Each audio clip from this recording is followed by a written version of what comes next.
Hello everyone!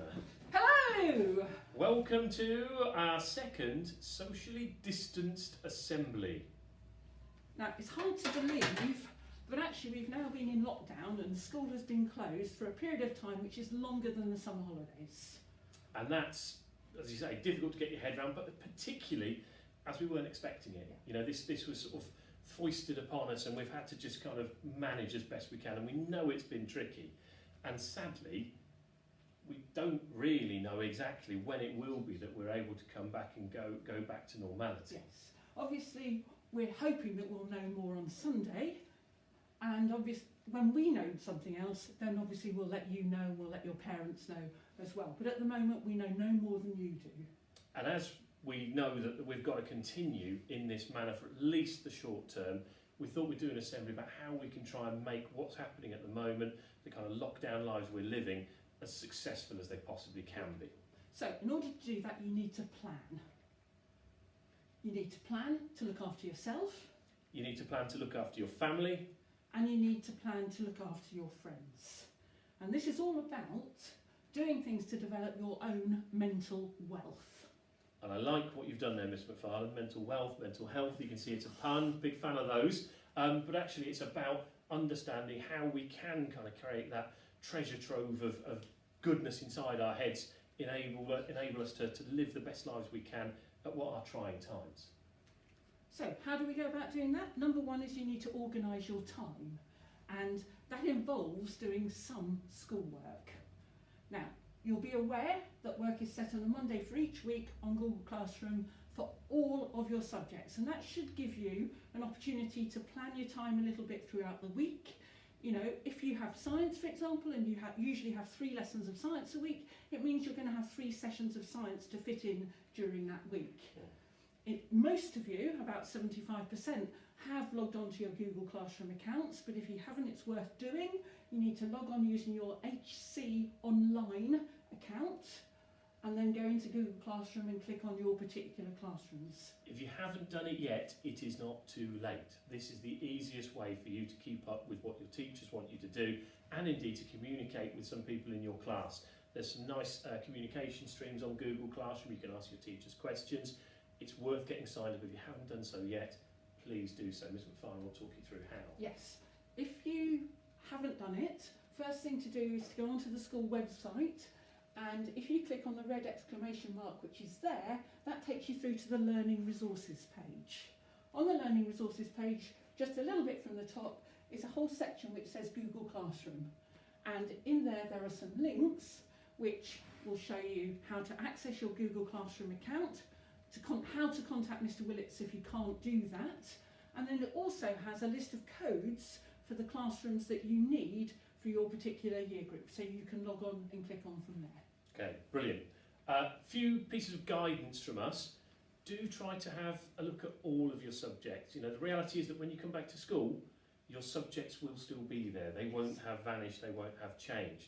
So just making sure that you're keeping ideas fresh and you're learning fresh in all of those things is a really good idea. Yeah, I think it's really important not to avoid doing maths, for example, because you struggle with maths. Even if you can't do as much of the maths as you might be able to do with the English, for example, just do a little bit at least, because it's keeping your brain ticking over. This next message is for both parents and for students. As the parents of 2 children who I'm having to do my best to homeschool as well, I feel your pain, parents. Please do not beat yourselves up if your child hasn't finished all of the work. There is so much work there that we're not anticipating that they finish all of that work every single day.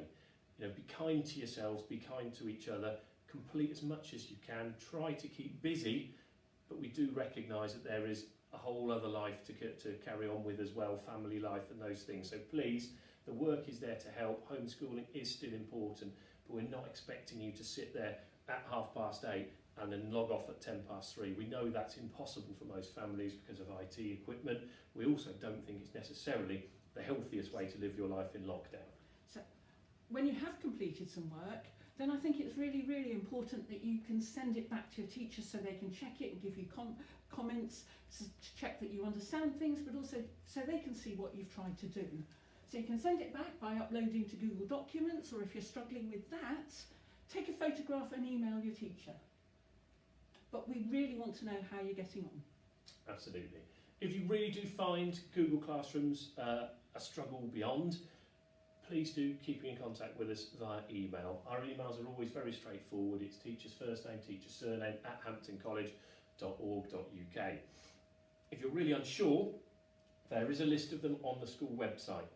If you're still struggling, you can get in contact with us through the Need to Talk button on the website. But do get in contact. I'm having some lovely conversations with parents and some students via email where they're taking photos of work, uploading it to me. I'm able to give them some feedback and also just checking that they're doing okay and have some really nice conversations. So don't be a stranger, do get in touch. Yeah, it's really, really important.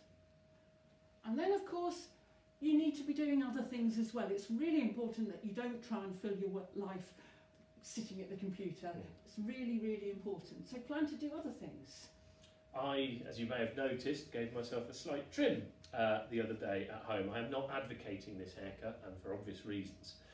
But there is a little skill I've tried to pick up. I've had a little go at cutting both of my sons' hair as well, with, I think, varying levels of success. Okay. But there's lots and lots of YouTube videos out there about hair maintenance, dyeing your hair, etc. Obviously not extreme colours that wouldn't be the Hampton College way. Oh, absolutely not. But just about making sure that we can keep on top of our grooming. It's a skill that could potentially be learned, isn't it? It absolutely is. Or, alternatively, I don't think my garden's looking too bad, is it, Mr. Norris? It's very nice, Miss Macfarlane. I don't think my puppy is looking too unhappy there either. That's another thing that's filling life in the Norris household, is trying to teach young Archie what he can eat, and that's things like his chew toys, and things that he can't eat, and that's things like the sofa and the cat. So those skills, playing with the pets and keeping yourself busy that way, is another great thing to be doing. Something else that you might choose to do is to be a little bit more creative. Here we have Mr. Quai's butterfly, which was done in school on one of the days when we were painting butterflies for the NHS. And then we've also got here the winning Year 7 entry for the nature photography competition, which I think looks absolutely amazing. It's stunning. General knowledge, things that you can learn that are facts that you can spend your time getting to know. For example, the flags of the world. You know, these are things that you may not know them now, but come by the end of lockdown, you might be able to learn them, test yourself on them, make it into a family game maybe. Yeah, I now know the 47 flags of Europe, Mr. Norris. And that is very impressive, Miss Macfarlane. See, Miss Macfarlane's kept herself busy. And then, of course, baking. I've seen some fantastic stuff on the school's Facebook page and on the website of people's baking creations. And there's been a couple of banana loaves in my house. Right, I've gone for lemon drizzle. Very nice. Yeah. Not brought any in to share with me yet, but Okay. there we go. And you may have seen as well on the social media that the school has turned part of it into, well, essentially a factory, I guess, where we're making protective masks and visors for supermarket staff and the NHS, and protective scrubs for workers as well. So just think about how you can help your local community, getting involved with some of those volunteer groups. Anything you can do to help is time well spent. Yeah, and of course, do some exercise. Many of you will have seen Miss Barron's video of her jogging, and she was actually saying how good it is for her mental health, and I think that's really, really important. So I've tried to get out every day. Absolutely. Just going to check that you're not inching closer to me, Miss Macfarlane. I think we're doing okay. You're okay. Good, good. So, we do also need to talk about family time, because it's 6 weeks now that we've been locked up with our families, and for teenagers that's not the easiest of things, and for parents of teenagers that's not the easiest of things. So a few messages here for our students really. Lockdown isn't just hard for you, okay? It is hard for everyone, and that includes your parents and that includes your siblings. And it's massively important that you think about what everyone has on their plates. A lot of parents are having to try to work from home and run a homeschool for you and feed you and make sure that you're doing all the things that you would need to do on a daily basis, and it's difficult. And you can make that easier by being sensitive to the needs of the other people in your family. Maybe you could spend 45 minutes to an hour with a younger sibling, helping them and supporting them.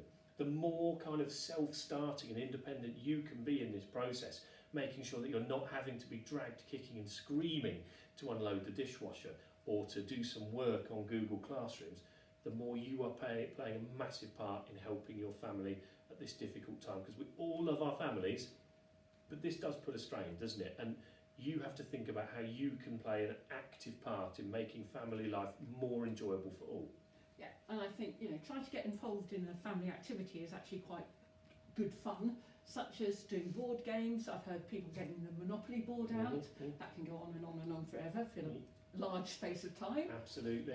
Watch films together, or a TV show that you all enjoy, or actually just go, take some exercise, something like that. It's just really, really very nice, and actually it's doing you some good. And understanding that maybe it won't always be the film you want to watch that's going to be the family film that day, but it's important to maybe let the younger sibling have their say, maybe let mum have her vote as well. We know what she wants to watch, and just take it in turns. Those things help massively. And then obviously you need to try and keep in touch with your friends.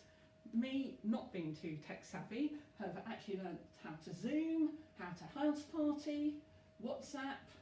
We'll miss out those three down there. The three that the kids actually like, yeah. Right. Yeah, but it has been really, really good just to take that opportunity to see people and just keep in touch, and I think that's really appreciated by lots and lots of people. I was reading somewhere the other day that making a one-to-one phone call is also really, really important, and makes that person feel quite special. So think about doing that as well, rather than just being involved in a group. It's, we can't see each other and come within 2 meters of each other, but actually dropping someone a line, dropping them a house party chat, is a really significant thing in trying to bridge that distance that we all have between us. And then, of course, whilst you are online all the time, a few key principles that we just want to remind you about in doing that. Be positive, be kind. If you haven't got anything positive or kind to say, then it's probably better that you don't say it at all. Absolutely. And at these times where we're relying more and more on electronic forms of communication, please, please, please be aware of the fact that what you're saying and who can see it. Check your settings, make sure it's only your friends and trusted people that can see what you're saying. Unfortunately, things that you might say could still be visible in years to come. Your digital footprint doesn't go away. And a good old rule of thumb that we've always gone by here at Hampton College is don't post anything that you wouldn't be happy for your parents or your teachers to see, because if you're not happy for us to see it, probably it's not the nicest thing you've ever written. Yes, and then of course seek support if you need to. Keep saying, get in touch with us if you want to. There's also lots and lots of resources which are signposted on our website. It comes up with a page that looks like this, which has got loads and loads of places that you can contact should you need to. The key message is don't sit and get yourself worked up on your own. Get in touch, reach out to someone. 100%. So until we know otherwise, we're just going to leave you with those 2 slogans that we one of which we know so well, and the other which we've tried to introduce during this assembly. Look after yourself. Look after your family. And look after your friends. And of course, until we know otherwise, stay at home. Protect the NHS. And save lives. And hopefully we will be able to see you all in the near future. Until then, stay distant, but stay in touch. Bye. Bye.